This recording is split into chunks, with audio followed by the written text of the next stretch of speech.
নমস্কাৰ বন্ধুসকল, আজি মই আপোনালোকক এটা এপছৰ বিষয়ে ক'ব ওলাইছোঁ যিটো এপছৰ দ্বাৰা আপোনালোকৰ ডিলিট হৈ যোৱা টেক্সট মেছেজ বা ফোন কলছ আপোনালোকে আকৌ চাব পাৰিব।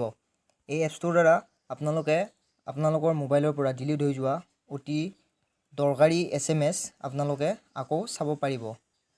প্ৰথমতে আপোনালোকে প্লে ষ্ট'ৰলৈ যাওক আৰু প্লে ষ্ট'ৰটো অ'পেন কৰক। প্লে ষ্ট'ৰ অ'পেনৰ পিছত তাত চাৰ্চ কৰিব SMS বেকআপ এণ্ড ৰিষ্ট'ৰ এপ। তাৰপিছত আপোনালোকে দেখা পাব SMS বেকআপ এণ্ড ৰিষ্ট'ৰ এপছটো। তাৰপিছত এইটো আপোনালোকে ইনষ্টল কৰক।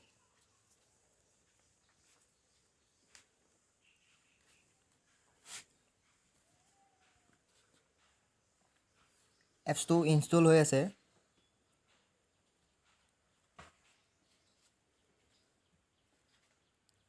এই এপছটোৰ দ্বাৰা আপোনালোকে আপোনালোকৰ মোবাইলৰ টেক্সট মেছেজবিলাক সপ্তাহটোত ডিলিট হৈ যোৱা টেক্সট মেছেজ আপোনালোকে অতি সহজতে চাব পাৰিব।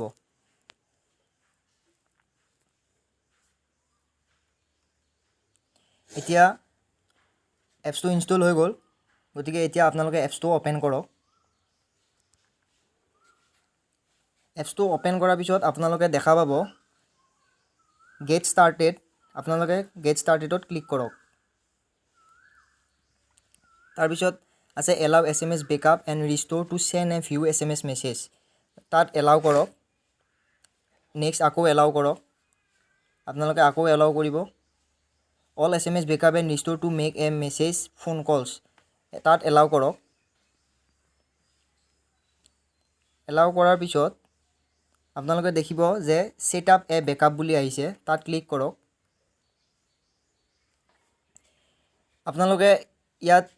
আপোনালোকে মেছেজ আৰু কলছ দুয়োটাই চাব পাৰিব। যিহেতু আমাৰ ইয়াতে অকল মেছেজৰ দৰকাৰ, সেয়েহে আমাৰ কল লগছটো বন্ধ কৰিব লাগিব। গতিকে কল লগছত ক্লিক কৰক। তাৰপিছত নেক্সটত ক্লিক কৰক। এতিয়া আহিছে where would you like to store your message. আপোনালোকে মেছেজবিলাক ক'ত ষ্ট'ৰ কৰিব? আপোনালোকে যিহেতু আপোনালোকৰ ফোনত ষ্ট'ৰ কৰিব, গতিকে ইয়'ৰ ফোনত ক্লিক কৰক। অ'কে কৰিব। তাৰপিছত নেক্সটত ক্লিক কৰিব। ডু নট ৰিমাইণ্ড মি এগেইনত ক্লিক কৰক আৰু য়েছত ক্লিক কৰক। তাৰপিছত আছে ডেইলি, উইকলি আৰু আৱাৰলি। আপোনালোকে যিহেতু সপ্তাহটোৰ মেছেজ চাব, গতিকে উইকলিত ক্লিক কৰক। তাৰপিছত বেকআপ নাও বুলি আহিব, তাত ক্লিক কৰিব। তাৰপিছত এতিয়া দেখিবলৈ পাইছে যে মেছেজ বেকআপ হৈ আছে। এতিয়া আপোনালোকৰ মেছেজ বেকআপ কমপ্লিট হৈ গৈছে। আপোনালোকে এবাৰ ৰিষ্ট'ৰত ক্লিক কৰক। তাৰপিছত বেক কৰিব।